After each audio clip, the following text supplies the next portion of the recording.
Assalamualaikum warahmatullahi wabarakatuh. Berjumpa lagi bersama pecinta bola sejati. Apa kabar sahabat pecinta bola sejati? Semoga hari ini kita selalu dalam keadaan sehat walafiat. Hari ini saya akan membagikan video legenda timnas angkat bicara tentang tugas Dirtek PSSI. Untuk mengikuti informasinya lebih lanjut, mari kita simak videonya bersama-sama. Tiba-tiba muncul nama Jordi Cruyff, ya kan? Sebentar lagi juga muncul nama-nama pemain baru yang dicuatkan untuk menjadi tim yang punya kedalaman yang komplit. Ya kan, Bung? Kita nggak tanggung-tanggung sekarang, udah. Iya atau nggak sama sekali. Betul. Makanya sekarang PSSI coba terus melakukan itu.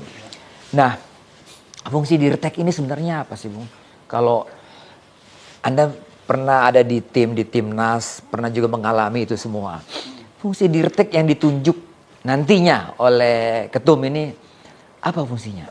Ya menurut saya fungsi dari Dirtek itu ya dia adalah untuk bertanggung jawab untuk pengembangan dari jaringan teknik sepak bola di tanah air. Dan Dirtek inilah yang akan membuat program-program ya untuk tujuannya ditujukan untuk di klub maupun di akademi. Dan Dirtek inilah yang biasanya yang harus turun ke lapangan, turun ke daerah-daerah untuk melihat perkembangannya bagaimana yang bisa dijalankan apa belum programnya yang turun. Dan dia juga Dirtek juga mengevaluasi apabila ada Dirtek misalkan di akademi yang kurang form dia bisa evaluasi untuk melakukan ya istilahnya evaluasi, bisa menggantikan gitu. Itu tugasnya itu, dan dia lebih untuk pengembangan dan pengembangan keindahan sepak bola di tanah. Jadi ciri sepak bola kita ini itu ada di kepalanya seorang Dirtek begitu. Apa saja tuh strategi permainan segala. Dari pembinaan lah, dari kecil kan, strateginya dari kecil diimplementasikan di situ. Iya. Dari SSB lah, EVA kalau ada EVA, akademi, dan itu harus seragam. Harus seragam. Seragam itu yang dibutuhkan sama Dirtek supaya perkembangan pembinaan itu akan meningkat. Iya. Wah, Bung Ropan ini nggak main-main nih seorang. Tidak mudah. Seorang Dirtek. Berat itu karena dia kan ke seluruh global. Jadi dia bisa berkolaborasi dengan tim senior, tim U23, tim U20, U17, melihat semua media. Apa yang katakan Pak Tal ya benar. Jadi memang tugas dia memang harus berkeliling, mencari melihat perkembangan sepak bola di tiap daerah, mencari bibit pemain-pemain yang bagus-bagus di daerah. Nah, itu tugas-tugas dia tuh. Ya kan selama ini di sosmed, di pemberitaan nih memang kita menunggu nama Dirtek ini kan, Bung. Ya. Nah, tapi sebelum Dirtek tiba-tiba muncul seorang penasehat teknik. Nah, Jordi Cruyff, Bung, ya kan? Ini saya pikir tiba-tiba muncul nama Jordi Cruyff ini, Bung Ropan mungkin bisa kasih backgroundnya seperti apa? Ya agak kaget juga ya di tengah kita lagi menunggu Dirtek, tapi kemudian penasihat teknik lah Jordi Cruyff ini. Kalau bicara soal ini kan anaknya dari legenda Belanda Johan Cruyff almarhum. Dan dia oke lah, dia pernah menjadi direktur olahraga Barcelona, ya pernah main di Barca, pernah main di MU, ya sebelum dipinjamkan ke beberapa klub, ya yang ada termasuk di Spanyol, terakhir dia di Valletta kan terakhir. Tapi ya memang mungkin dia akan lebih backup untuk Patrick Kluivert untuk sebagai penasihat teknik ini untuk bisa melihat. Karena kan ini sudah tanggung, momentum itu ada dan Pak Erik bisa melihat di sini bahwa harus ambil kesempatan ini dengan kehadiran seorang penasihat teknik ya di sini. Karena kalau mau lihat dari blueprint PSSI itu untuk lolos Piala Dunia kan 2034 sebenarnya, Boy. Tapi kenapa di 2026 di Amerika, Meksiko dan Kanada itu karena momentum itu ada di sini. Berbeda kalau kita itu keluar sampai ke putaran keempat agak lebih sulit lagi. Pertarungan dengan di sebelah kan ada Uni Emirat Arab, Oman. Banyaklah tim-tim itu. Nah sekarang posisi kita itu bagus untuk bisa bertarung. 1 poin di belakang Australia. Kalau Jepang, oke, kita nggak usah bicarakan Jepang ya, udah pasti lolos. Tapi peluang ini kan enak. Arab Saudi 6, kita 6, Bahrain 6, Cina 6. Wah itu rame. Rame sekali. Makanya sekarang PR momentum itu diambil. Kesempatan itu kapan lagi akan datang. Di saat kita dapat 6 poin saat ini, dan kita masih berpeluang untuk bisa lolos. Baik lolos sebagai peringkat kedua langsung, maupun peringkat ketiga, keempat untuk masuk ke fase putaran keempat. Iya. Jadi itu peluang ada. Makanya sekarang kan tidak tanggung-tanggung. Datanglah Patrick Kluivert, Dani Lansat, Alex Pastur, Gerald Van den Berg, sekarang Jordi Cruijff. Nantinya ada Dirtek yang akan muncul. Ya. Itu Dirtek pada tanggal 28 ini. Yang akan diperkenalkan sesuai dengan apa yang dikatakan Pak Erik. Nah, kita kan semua belum tahu sosok siapa lagi. Apakah Belanda ini akan dari Belanda lagi akan datang? Kita belum tahu juga. Ya kan? Kalau saya pikir dengan Jordi yang datang, boy, ya mungkin bisa aja Belanda. Bisa aja. Biar mereka selaras satu garis semua. Waduh. Gitu. Bung Pater ini warna Belanda akan kentara sekali nih Bung ya. Yang saya mau tanya adalah ada penasihat teknik, sebentar lagi ada direktur teknik. Itu nggak akan overlap ya?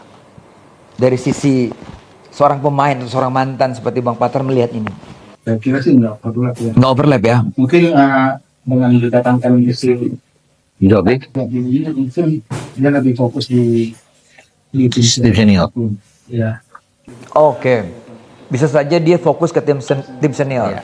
Lagi menghadapi Pertandingan PPD.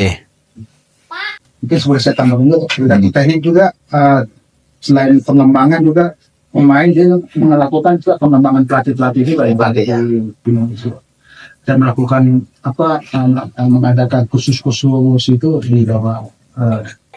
Iya, beberapa ada beberapa poin yang saya baca ya dari tugasnya seorang Jordi, meningkatkan kualitas permainan sepak bola Indonesia, mengembangkan metodologi kepelatihan, dan juga fokus pada pengembangan pemain muda.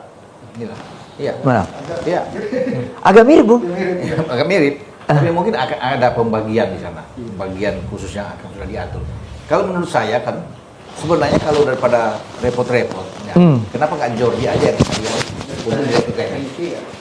Kalau memang ini, biar tidak terlalu dari segi cost juga bisa lebih. Yes, betul. Kan dari cost pembayaran. Kalau saya jadi penasihat teknik, tiba-tiba Bang Patar direktur teknik, bayar lagi toh. Dua. Kalau Jordi sekalian rangkap, udah bagus loh. Hanya satu orang yang dibayar. Tapi semua tergantung PSSI. Ya, PSSI yang Pak Erik tentunya ingin membeda-bedakan. Makanya saya bilang kalau Jordi yang jadi kan oke, nggak ada masalah sebenarnya. Karena dia sendiri punya CV yang bagus. Iya, CV yang bagus untuk usia muda dia masih bisa menangani itu. Program-program apa PSSI itu dia bisa selaraskan dengan kemauan dia bagaimana untuk bisa melihat ya ke sana. Jadi sebenarnya bisa. Tapi makanya masih menjadi tanda tanya, Boy. Siapa yang bisa masuk ke sana untuk seorang Dirtek ini? Ya sehingga orang kan kok ada penasihat teknik, ada direktur teknik. Walaupun sudah dijabarkan tadi bahwa direktur teknik kan punya pekerjaan yang luas. Lebih luas dibandingkan seorang penasihat teknik. Penasihat teknik ya itu mungkin dia hanya di timnas senior. Tapi kalau direktur teknik kan semua turun semua ke ini. Dia harus bisa melihat ini, punya visi yang jelas. Nah, itu mungkin itu perbedaannya. Kalau penasihat teknik kan lebih terbatas skopnya. Hanya dilihat di beberapa. Kalau Dirtek beda. Saya pikir tapi kehadiran Dirtek memang sangat penting. Cuma itu tadi, kenapa kalau Jordi Raya anggap sekalian aman. Akan lebih bagus. Punya nama besar, punya CV bagus, pernah menjadi direktur sport di Barcelona, pernah melatih di Maccabi. Maccabi itu tidak terkalahkan Bung ketika dia menjadi pelatih. Yang menjadi sesuatu yang sangat positif adalah dia bermain di dua klub besar di dunia yang punya nama besar kan. Barca dan MU. Untuk masuk ke sana sulit, Boy. Untuk masuk di dua klub ini nggak sembarang orang. Entah siapapun itu ini bermain dia. Apalagi MU zaman dulu, Bung. Ya zaman dulu tahu sendiri MU pada saat itu kan.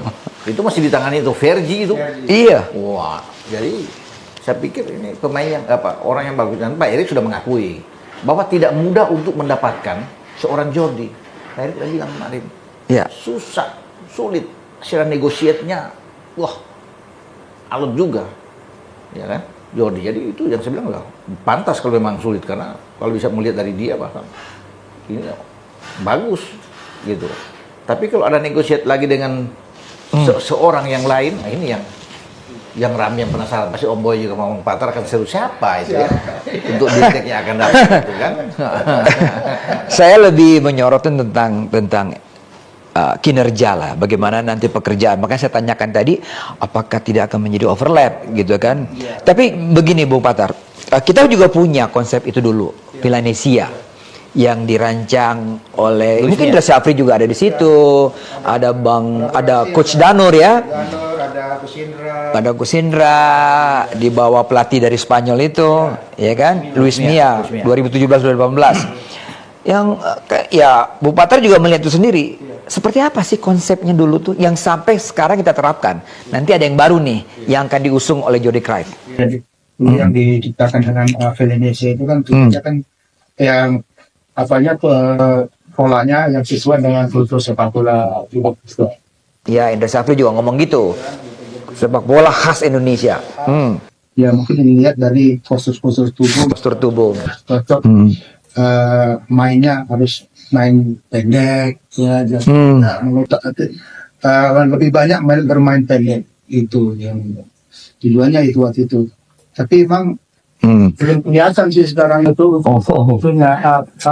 Implementasinya di klub-klub maupun di akademi ya, karena kan tidak diinstruksikan dari PSSI. Kita kan diwajibkan usia sekian misalnya wajib pakai Villanesia. Nanti kalau udah senior ya tergantung dari pelatihnya. Itu yang itu. Tapi basicnya itu harus diajarkan, dilakukan pada saat dia usia muda. Nanti udah senior ya, udah beda. Oke, jadi implementasi